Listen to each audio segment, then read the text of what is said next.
जी बिस्मिल्लाहिर्रहमानिर्रहीम जी। बहुत सारे दोस्तों को शायद इस गल का पता या नहीं पता, जी अपने पंसारियां कोल गूंद ढाक के नाम तो मिलती है, लेकिन ये गूंद ढाक नहीं होंगी। ये जनाबे वाला काला जड़ा सफेदा होंदा ओदी ये गूंद होंदी है और उही गूंद ढाक के नाम तो लोग बेचते हैं। यानी ये गर्म होंगी और उस तो बाद वेखो थले बहुत ज़्यादा पई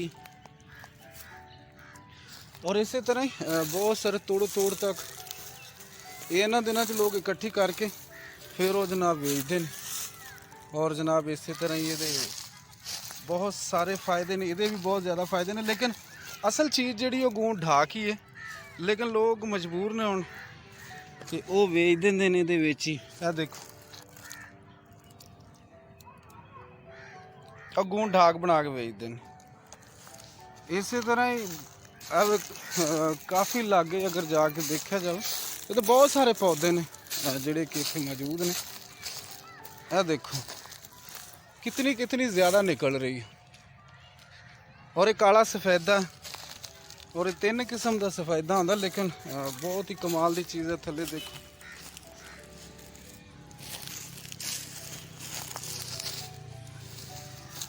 और ये इन्नी कि ज़्यादा निकलती कि क्या कहना।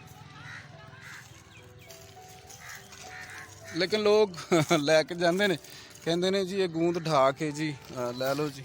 लेकिन वो गूंद ढाक नहीं होंगी। गूंद ढाक का भी इंशाल्लाह किसी दिन मैं दोस्तों दसांगा। देखो लोगों ने छिल छिल के तो लै गए ने।